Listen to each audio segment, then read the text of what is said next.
Hello everyone, welcome to my channel. तो देखो अभी हम लोग 11th का केमिस्ट्री पढ़ रहे हैं आईसीएसई बोर्ड का आईएससी, ठीक है। ऑर्गेनिक केमिस्ट्री पढ़ रहे हैं। ऑर्गेनिक केमिस्ट्री मतलब जिसमें कार्बोनेटेड कंपाउंड होते हैं, ठीक है। तो कल रेजोनेंस एक्सप्लेन किया था, तो आज उसका कंडीशन देखो क्या क्या कंडीशन हो सकता है for the resonance. Condition for resonance, ठीक है। तो फर्स्ट है relative position of atoms in all the canonical form must be same as the actual molecules. Relative position of atoms, तो रिलेटिव पोजीशन सेम रहेगा, ठीक है। पाई बॉन्ड का shifting होता है ना in canonical form, must be same. ध्यान से देखो, जैसे बेंजीन का एक्सप्लेन किया था C6H6, तो 6 कार्बन था, बराबर ना। अल्टरनेट पाई बॉन्ड होता है ना उसके पास, और हाइड्रोजन होता है। तो ये पाई बॉन्ड को मैं शिफ्ट कर सकता हूं। तो अगर पाई बॉन्ड को शिफ्ट कर रहा हूं तो ये कार्बन का जो नंबरिंग है वो तो सेम ही है ना, वो चेंज नहीं हो रहा है ना, समझा। तो उसको बोलते हैं कैनोनिकल फॉर्म। तो इसको ये पाई बॉन्ड को यहाँ शिफ्ट करूंगा, ये यहाँ शिफ्ट होगा, ये आगे शिफ्ट होगा ना। तो इसको बनाऊंगा तो ऐसा दिखेगा तुम्हें, ये वाला यहाँ आ गया ना, तो यहाँ यहाँ यहाँ, बराबर है।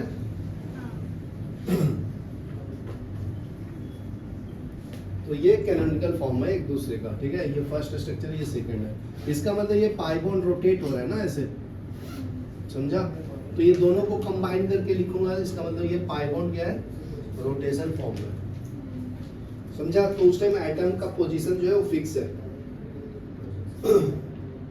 नेक्स्ट पॉइंट देखो,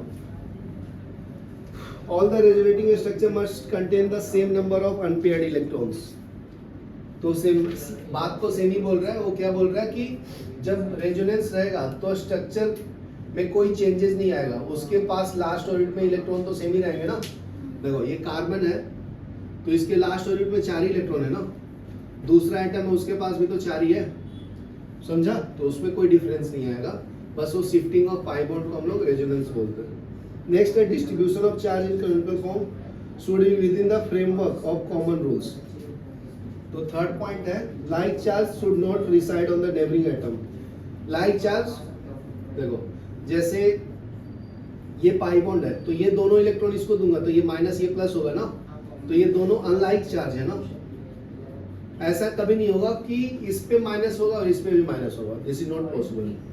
तो लाइक चार्ज वाला एक साथ नहीं रहेंगे, समझा ना। नेक्स्ट पॉइंट है unlike charge should reside on closely. तो देखो ये तो है, ये फोर्थ पॉइंट यही बोल रहा है कि प्लस माइनस बाजू बाजू में ही होंगे। नेक्स्ट है positive charge should as far as possible reside on the less electronegative. बहुत सिंपल है, जैसे मान लो इसके लास्ट ऑर्बिट में 6 इलेक्ट्रॉन, इसके लास्ट ऑर्बिट में 4 इलेक्ट्रॉन है, तो ज्यादा इलेक्ट्रोनेगेटिव ऑक्सीजन है ना, अनन्या, और ये क्या है तुम्हारे पास 4 इलेक्ट्रॉन है। तो इसके पास इलेक्ट्रॉन शिफ्ट होगा तो ये माइनस होगा ना ऑक्सीजन, और ये प्लस होगा क्योंकि इसका इलेक्ट्रॉन चला गया ना। तो ये क्या बोल रहा है कि माइनस चार्ज वो होल्ड करेगा जो ज्यादा इलेक्ट्रोनेगेटिव है, और ये है इलेक्ट्रो पॉजिटिव बन जाएगा दूसरा वाला एटम उसके बाजू वाला। चलो लिख लो यहाँ पे, ठीक है। नेक्स्ट टॉपिक है रेजोनेंस एनर्जी। नेक्स्ट है रेजोनेंस एनर्जी। तो दो कंपाउंड के बीच में जो रेजोनेंस के बीच में एटम्स के बीच में जो एनर्जी डिफरेंस होता है उसको बोलते हैं। जैसे देखो ये बेंजीन का स्ट्रक्चर बना दिया, ये कार्बन है, यहाँ पे हाइड्रोजन है, यहाँ पे हाइड्रोजन है, ठीक है ना। तो यहाँ पे पाई बॉन्ड है और यहाँ पे सिग्मा बॉन्ड है सिर्फ। तो ये कार्बन और ये कार्बन के बीच में सिग्मा बॉन्ड है ना सिर्फ, तो और ये पाई बॉन्ड बना रहा है, तो ये दोनों में कुछ तो एनर्जी डिफरेंस होगा ना, तो उसको रेजोनेंस एनर्जी बोलते हैं, ठीक है। इतना इंपॉर्टेंट नहीं है।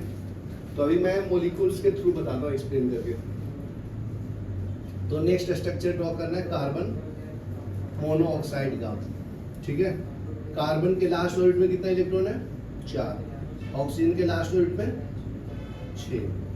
तो अगर 2 बॉन्डिंग करेंगे तो इसका 8 इलेक्ट्रॉन हो गया। ध्यान से देखो 1 2 3 4 5 6 7 8 हो गया ना। ये क्या है? इलेक्ट्रॉन है, लेकिन कार्बन का इलेक्ट्रॉन 8 नहीं हुआ। देखो 1 2 3 4 5 6 ही हुआ ना। तो ये क्या करता है, इसको दे देता है 2 इलेक्ट्रॉन, कोऑर्डिनेट बॉन्ड बनाता है। तो इस पे +1 और इस पे -1 चार्ज आता है। यार क्लियर है?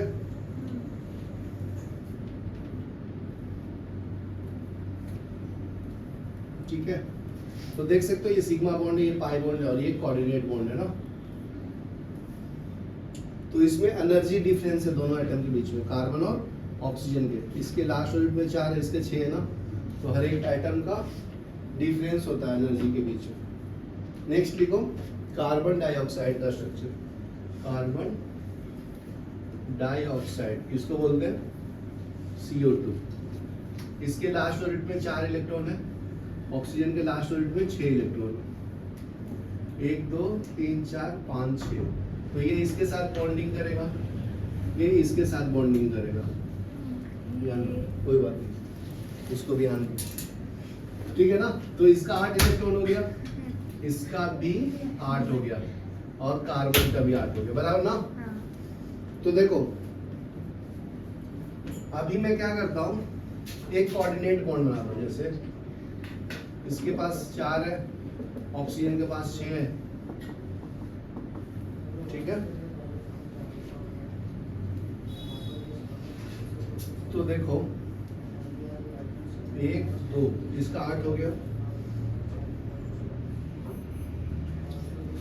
तो 1 इलेक्ट्रॉन यहाँ शिफ्ट कर दो और इसका 1 यहाँ। तो ये करेगा तो ऑक्सीजन का कितना इलेक्ट्रॉन हो गया? 1 2 3 4 5 6 7 8 9 ना। इस पे तो इस पे ज्यादा इलेक्ट्रॉन हो गया, तो इसका मतलब ये माइनस है ना। ये इसके साथ बॉन्डिंग किया है और इसके पास कम इलेक्ट्रॉन है, काउंट कर सकते हो 1 2 3 4 5 6 7। तो इस पे कम इलेक्ट्रॉन है तो प्लस साइन है ना, समझा। तो ऐसे भी बना सकते हैं रेजोनेंस, फिर शिफ्ट कर सकते हैं, 8 वाले को इधर 7 वाले को इधर रख सकते हैं। तो ऐसे क्यों कर रहा हूँ? एनर्जी डिफरेंस दिखाने के लिए। इसको हम लोग रेजोनेंस स्ट्रक्चर ही बोलते हैं, किसका? CO2 का, ठीक है। चलो यहाँ तक लिखो, फिर मैं नेक्स्ट वाला बताता हूँ। अभी देखो यूरिया का फॉर्मूला पता है तुम लोग को?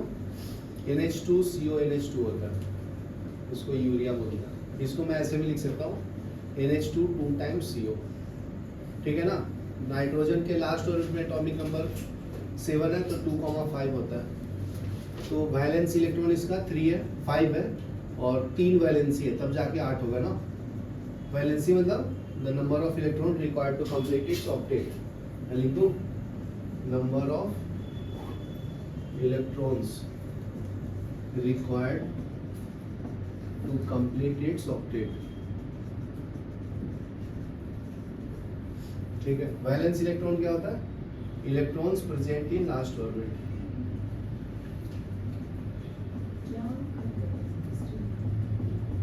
इसको हम लोग वैलेंस इलेक्ट्रॉन बोलते हैं, ठीक है। तो देखो कार्बन के लास्ट ऑर्बिट में कितना इलेक्ट्रॉन होता है? 4। ऑक्सीजन के लास्ट ऑर्बिट में बराबर। तो इसके साथ बॉन्डिंग किया तो इसका 8 हो गया ना। नाइट्रोजन के लास्ट ऑर्बिट में कितना इलेक्ट्रॉन है? बराबर। ये लोन पेयर और ये हाइड्रोजन के साथ बॉन्डिंग कर लिया, ठीक है। तो देखो इसका 8 हो गया। 1 2 3 4 5 6 7। उसी तरह से दूसरा 2 NH2 ग्रुप है ना इसमें,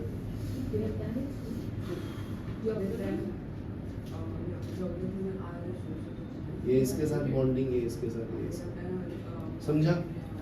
तो ये यूरिया का तुम्हारा स्ट्रक्चर होगा। तो इसमें रेजोनेंस कैसे दिखाएंगे? अगर देखो इसके लास्ट ऑर्बिट में 6 इलेक्ट्रॉन, इसके लास्ट ऑर्बिट में 4 इलेक्ट्रॉन। अगर मैं दोनों इलेक्ट्रॉन इसको दूंगा तो ये माइनस हो जाएगा और ये प्लस हो जाएगा ना। तो इसको रेजोनेंस फॉर्म में ऐसे लिखेंगे, ये आपका NH2 है, NH2 है, यहाँ पे प्लस साइन आ जाएगा और यहाँ पे माइनस साइन आ जाएगा। तो यहाँ पे इलेक्ट्रॉन बढ़ जाएगा, काउंट कर लो। देखो 1 2 3 4 5 6 और एक और आ जाएगा ना 7। तो 1 2 3 4 5 6 एक और आ जाएगा 7। यार क्लियर है? क्या नाम है? समझा गया? क्या क्या हो, ये पाई बॉन्ड, ये दोनों इलेक्ट्रॉन इसको दे दिया ना, तो ये माइनस हो जाएगा। माइनस क्यों होता है, क्योंकि एक्स्ट्रा इलेक्ट्रॉन आता है, इसलिए देखो 1 2 3 4 5 6 7 हो गया ना, पहले 6 था तो इलेक्ट्रॉन बढ़ जाएगा, क्योंकि इलेक्ट्रॉन के ऊपर चार्ज क्या होता है, नेगेटिव। इसका इलेक्ट्रॉन 3 ही हो गया ना, 1 2 3, तो प्रोटॉन अभी भी 4 है ना, इलेक्ट्रॉन तो 3 हो गया, तो इसकी चार्ज वैल्यू आएगा, समझा ना। तो देखो दूसरे तरीके से रेजोनेंस स्ट्रक्चर कैसे दिखा सकते हैं, देखो इसके पास 6 इलेक्ट्रॉन है, इसके पास 4 है, नाइट्रोजन के पास कितना है 5, तो कार्बन से ज्यादा दोनों इलेक्ट्रॉन किसमें है, ऑक्सीजन और नाइट्रोजन में, तो ये पाई बॉन्ड को मैं इधर भी शिफ्ट कर सकता हूँ। तो देखो शिफ्ट करूंगा तो कैसा मिलेगा,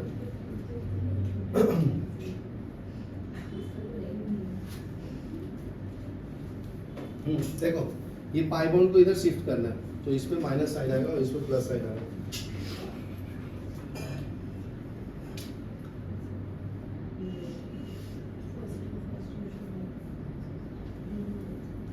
ये NH2 है ना, ये NH2 है,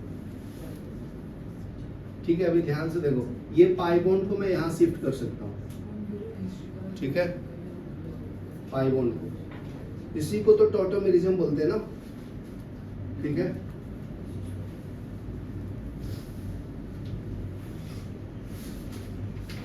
तो ये शिफ्ट करूंगा तो ऐसे दिखेगा तुम्हें,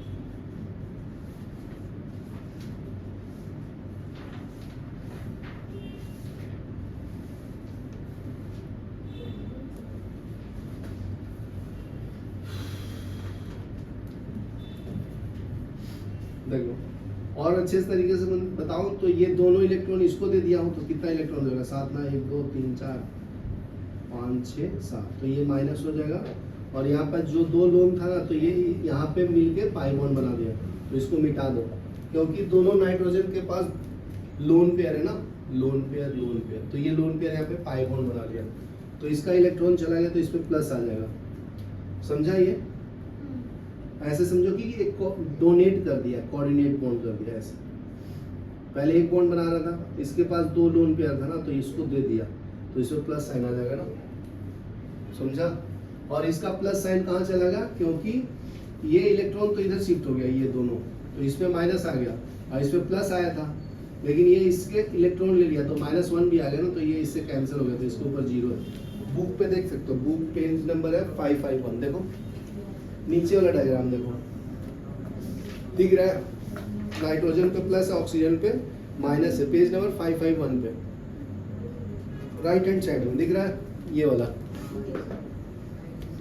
ये दिखा तुम्हें, देखो ये वाला, समझा क्या, सानवी समझा, चलो लिख लो यहाँ तक। देखो अभी एप्लीकेशन ऑफ रेजोनेंस पढ़ेंगे, उसका क्या यूज है जिंदगी में तुम्हारा, तो नेक्स्ट टॉपिक है एप्लीकेशन ऑफ रेजोनेंस। तो फर्स्ट पॉइंट है, it has been found very useful in calculating the inter ionic distance, partial ionic charge, energy of the molecule, ठीक है, लिख लो, it has been found very useful in calculating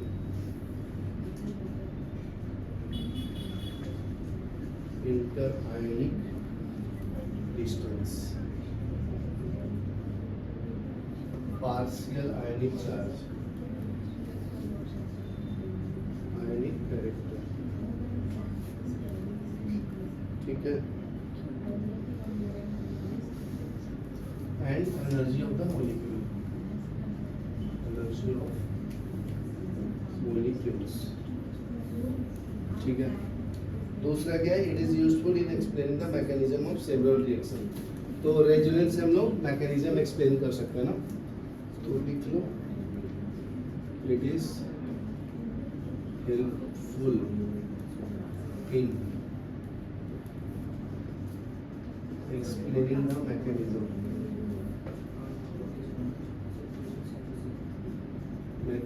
of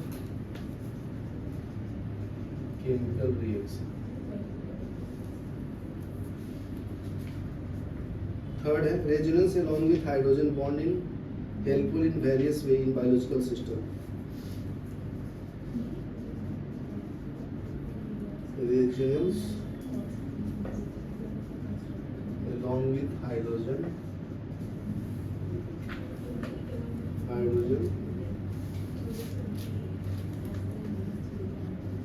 bond is helpful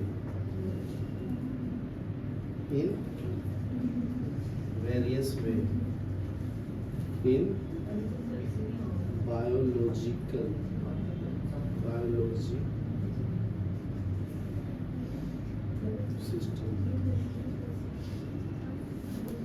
ठीक है, और दूसरा क्या है? It helps in electron odd pair.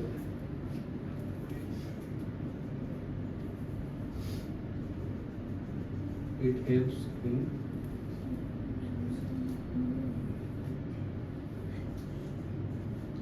existence of odd electron pair. With the help of resonance, relative electronegativity can be determined. ठीक है, तो resonance के थ्रू हम लोग इलेक्ट्रोनेगेटिविटी भी डिटरमाइन कर सकते हैं. तो उसका फॉर्मूला लिखो, relative electronegativity is equal to under root of 0.208. ये क्या है? Resonance energy.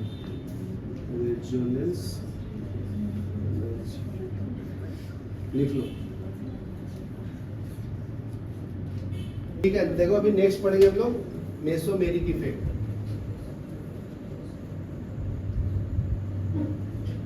मेसोमेरिक इफेक्ट, तो इसमें क्या होता है? शिफ्टिंग ऑफ पाई बॉन्ड होता है. तो एग्जांपल समझाता हूँ. जैसे देखो ये C डबल बॉन्ड हो, इसके लास्ट ऑर्बिट में 6 इलेक्ट्रॉन, इसके लास्ट ऑर्बिट में 4 इलेक्ट्रॉन है. तो ज्यादा इलेक्ट्रोनेगेटिव कौन है? ज्यादा इलेक्ट्रॉन वाला. तो ये दोनों इलेक्ट्रॉन इसको शिफ्ट कर दूंगा, तो ये माइनस हो जाएगा और ये प्लस हो जाएगा. शिफ्ट करने के बाद देखो इसके पास दोनों इलेक्ट्रॉन आ जाएगा ना, ये दोनों, और पहले से 2 लोन पेयर, तो ये एक्स्ट्रा इलेक्ट्रॉन आ गया इसके पास, तो ये माइनस हो जाएगा ना, समझा. और इसके पास इलेक्ट्रॉन चला गया तो प्लस हो जाएगा. तो इसको मेसोमेरिक इफेक्ट बोलते हैं. ठीक है, और देखो दूसरे तरीके से और कैसे कर सकते हैं. दूसरा एग्जांपल देखो, ये स्ट्रक्चर है CH2 double bond CH double bond CH C double bond OH. यहाँ तक क्लियर है? तो ऑब्जर्व करो, pi bond, sigma bond, pi bond, single bond, pi bond, है ना. Alternate double bond, single bond दिख रहा है? दिख रहा है क्या? तो ये पाई बॉन्ड को अगर मैं यहाँ शिफ्ट करूँ, इसको यहाँ शिफ्ट करूँ, तो ये यहाँ शिफ्ट होगा. समझा क्या? तो इसको शिफ्ट करेंगे मतलब इसका इलेक्ट्रॉन चला जाएगा ना यहाँ पे, तो इस पे प्लस चार्ज आ जाएगा और यहाँ पे डबल बॉन्ड आ जाएगा, एक ही डबल. ठीक है, यहाँ पे CH हो जाएगा, ये सिंगल बॉन्ड हो जाएगा, यहाँ पे डबल बॉन्ड हो जाएगा, यहाँ इलेक्ट्रॉन यहाँ जाएगा. देखो ये वाले को इधर शिफ्ट किया, यहाँ दिख रहा है. ठीक है ना, फिर ये सिंगल हो गया, फिर ये डबल हो गया, ये डबल यहाँ आ गया. ये समझा? तो बस हो गया. तो इसमें ज्यादा इलेक्ट्रॉन हो गया ना, तो ये माइनस हो गया, इस पे कम इलेक्ट्रॉन हो गया, इसलिए प्लस हो गया. इसी को मेसोमेरिक इफेक्ट बोलते हैं. थर्ड एग्जांपल देखो, CH2 double bond CH Br group 17 में है ना. इसके लास्ट ऑर्बिट में कितने इलेक्ट्रॉन होते हैं? 7. इसमें कौन कौन आता है? Fluorine, chlorine, bromine, iodine and astatine. तो ये तो नहीं पढ़ना आपने को, ये पढ़ना. तो अपने दोनों को इस पे कंसंट्रेट करना है, क्लोरीन एंड ब्रोमीन पे. तो ब्रोमीन के लास्ट ऑर्बिट में 7 इलेक्ट्रॉन है, 1 2 3 4 5 6 7, बराबर ना. तो ये यहाँ पे पाई बॉन्ड बनाएगा, तो ये आगे शिफ्ट होगा, तो CH2 माइनस बन जाएगा और यहाँ पे डबल बॉन्ड बन जाएगा. समझा क्या? माइनस मतलब डबल बॉन्ड में मतलब 2 इलेक्ट्रॉन एक्स्ट्रा आ गए ना, इसलिए माइनस आएगा. यहाँ तक क्लियर है? और देखो ये इलेक्ट्रॉन इसको दे दिया, तो इसमें प्लस साइन भी आ जाएगा ना. तो इसी को मेसोमेरिक इफेक्ट बोलते हैं. मतलब shifting of pi bond towards more electronegative elements. क्या लिख सकते हैं? Shifting of pi bond electrons to more electronegative element या आइटम। चलो लिख लो यहाँ तक। दो टाइप्स हैं प्लस एम इफेक्ट, जो इलेक्ट्रॉन डोनेटिंग ग्रुप होता है। प्लस एम इफेक्ट मतलब electron donating group, electron donating group, ठीक है। तो इसमें कौन कौन आता है? अल्कोहल आएगा, ठीक है, इसके पास लोन पेयर होता है ना, इसलिए ये इलेक्ट्रॉन देता है। दूसरा है ईथर आएगा, इसके पास भी लोन पेयर होता है इसलिए देगा। और एमाइन भी आएगा, 1 डिग्री एमाइन, इसके पास भी लोन पेयर होता है ना इसलिए। थायो एल्काइल ग्रुप भी आएगा, इसको थायोनाइल भी बोलते हैं क्योंकि सल्फर के पास 2 लोन पेयर है ना इसलिए। दूसरा है क्लोरीन, क्लोरीन के पास 3 लोन पेयर होता है, तो ये भी इलेक्ट्रॉन डोनेटिंग ग्रुप है। दूसरा है ब्रोमीन, अपने को ज्यादा कॉन्सेंट्रेट क्लोरीन और ब्रोमीन पे करना है, 3 लोन पेयर है ना, तो ये इलेक्ट्रॉन डोनेटिंग ग्रुप हो गया। अभी नेक्स्ट देखो, इसका 1-2 एग्जांपल बताता हूँ। जैसे देखो अभी जस्ट बताया था CH2 double bond CHCl,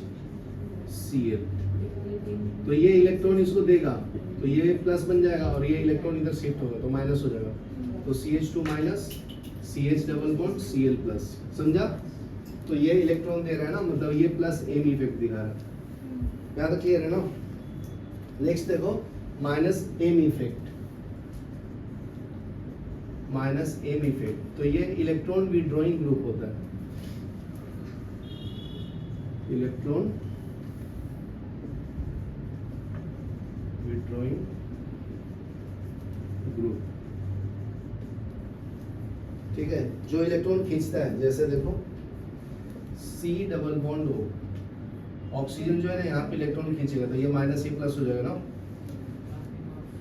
nitro group, nitro NO2 group, इसका स्ट्रक्चर बनाओगे तो ऐसा बनता है, ये इलेक्ट्रॉन डोनेट करता है तो इसमें प्लस माइनस आता है, तो देख सकते हो ना, इसको इलेक्ट्रॉन चाहिए तो इसका खींचेगा ना, तो इलेक्ट्रॉन विड्रॉइंग ग्रुप है ये NO2 नाइट्रो ग्रुप। दूसरा है साइनाइड ग्रुप, साइनाइड इसके पास 5 इलेक्ट्रॉन, इसके पास 4, तो ये भी कार्बन के इलेक्ट्रॉन को अपनी तरफ लेता है, तो ये माइनस ए प्लस। ये दोस्ती जैसा ही है, कोई तुझे मोटिवेट करता है तो प्लस, तुम्हारे दुश्मन जो बोलते मत पढ़ मोह माया सब, वो माइनस से भी, समझा ना? चलो लिख लो फटाफट। देखो नेक्स्ट टॉपिक है अपना hyper conjugation. Hyper conjugation, hyper conjugation बहुत सिंपल है। देखो अगर एक कार्बन है जिसपे प्लस साइन है, उससे एक कार्बन अटैच है मिथाइल, दूसरा भी अटैच है मिथाइल, तीसरा भी है मिथाइल। ध्यान से देखो, बात नहीं करो। ये मान लो मैं हूँ, ठीक है ना, मेरे को इलेक्ट्रॉन चाहिए, मतलब पैसे चाहिए, ठीक है ना। तो हमारे पास 3 मेंबर है, मम्मी पापा भैया। ये छोटा एटम है तो इससे इलेक्ट्रॉन इजीली ले सकते हैं ना कार्बन, तो इस पे इलेक्ट्रॉन है, इसके पास भी है, इसके पास भी है, तो मेरे को इजीली इलेक्ट्रॉन मिल जाएगा ना, तो ज्यादा स्टेबल होगा, मतलब मेरे को कोई दिक्कत नहीं है ना, जॉब वॉब नहीं करूंगा फिर भी, ठीक है। तो ये 3 डिग्री है, 3 डिग्री मतलब एक कार्बन से 3 R अटैच होगा। ये R ही तो है मिथाइल ना, R का मतलब क्या है? बराबर एल्काइल ग्रुप, स्पेलिंग बराबर लिखो, एल्काइल ग्रुप ना। तो R का फॉर्मूला क्या है? CnH2n+1, 1 डालेंगे तो ये मिलता है ना। तो मुझे इजीली अवेलेबल इलेक्ट्रॉन, तो मैं क्या होगा? ज़्यादा स्टेबल होगा, इसको हम लोग 3 डिग्री बोलते हैं, ठीक है। ये फिर से मैं हूँ और ये हाइड्रोजन है, हाइड्रोजन के पास भी इलेक्ट्रॉन नहीं है ना, ठीक है। 2 R अटैच है तो ये 2 डिग्री है, मतलब मैं भी बेरोजगार हूँ, भैया भी बेरोजगार है, तो अभी दोनों का पैसा माँ बाप का 2 पार्ट्स में डिवाइड हो जाएगा ना, तो लेस स्टेबल हो जाऊंगा मैं। उसके बाद और गरीबी में चला गया मैं, भैया भी बेरोजगार, मम्मी भी बेरोजगार, खाली पापा काम कर रहे हैं, तो अभी 3 में डिस्ट्रीब्यूट हो जाएगा, बराबर है। तो सबसे कम एक R अटैच है तो 1 डिग्री, तो ये होता है order of stability of carbon carbon, order of stability of carbon cation या प्लस या कटायन, समझा? तो इसी को हाइपर कॉन्जुगेशन बोलते हैं। सबसे ज्यादा ये स्टेबल है, सबसे कम ये। तो इसको शॉर्ट फॉर्म में लिखना है तो 3 डिग्री, 2 डिग्री, फिर 1 डिग्री, फिर मिथाइल। तो ये एमसीक्यू में आता है, ये ऑर्डर ऑफ स्टेबिलिटी, समझा ना? हाइपर कॉन्जुगेशन मतलब क्या है? हाइड्रोजन से इलेक्ट्रॉन लेके कार्बन को देता है, समझा ना? अच्छा, रियल लाइफ में भी ऐसे होता है ना, बड़ा आदमी है बिग एटम, ये हाइड्रोजन एटम है स्मॉल। जैसे मैं छोटा आदमी हूँ तो जो अंबानी बोलेगा वही सुनना पड़ेगा ना। अगर मैं जियो का सिम लिया, पहले फ्री में दिया, फिर चेंज कर दिया, तो मैं वो कुछ नहीं कर सकता ना, सब कंट्रोल उसके हाथ में है ना। तो इससे इलेक्ट्रॉन ये ले लेता है। रियल लाइफ में होता है ना, बड़ा आदमी छोटे आदमी को दबा देता है, तो ऐसे ही है एटम के साथ भी, समझा? तो ये इजीली अवेलेबल इलेक्ट्रॉन इसका कर लेता है, छीन लेता है मतलब कंट्रोल। तो देखो, तो इसी को हाइपर कॉन्जुगेशन बोलते हैं, समझा? तो यहाँ तक लिख लो, फिर आगे बताता हूँ। अभी देखो, मान लो इस कार्बन से हाइड्रोजन अटैच है, इसके बाजू में डबल बॉन्ड है, ठीक है ना? तो अगर मैं दोनों इलेक्ट्रॉन इसको दूंगा तो इसके पास प्लस साइन हो जाएगा ना, फिर इसमें प्लस आएगा तो ये इलेक्ट्रॉन इधर शिफ्ट हो जाता है और ये प्लस बन जाता है ऐसे। ये दोनों इलेक्ट्रॉन यहाँ पे आया तो माइनस हो जाएगा ये, ठीक है? इसमें प्लस, और यहाँ पे देखो ये प्लस साइन है ना, तो क्या करेगा? ये जो इलेक्ट्रॉन है ना, इसको दे देता है, यहाँ पे शिफ्ट हो जाता है पाई बॉन्ड और इस पे प्लस साइन आ जाता है।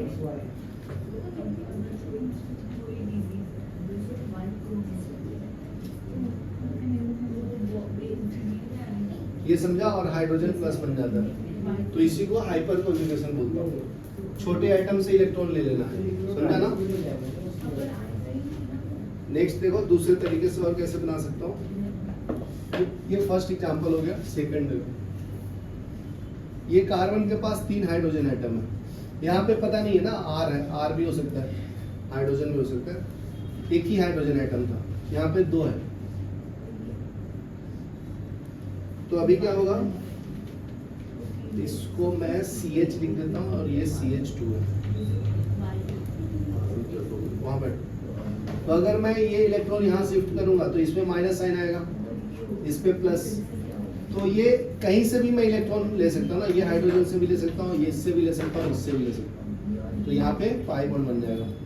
तो ये तुम्हारा ऐसा मिलेगा ना।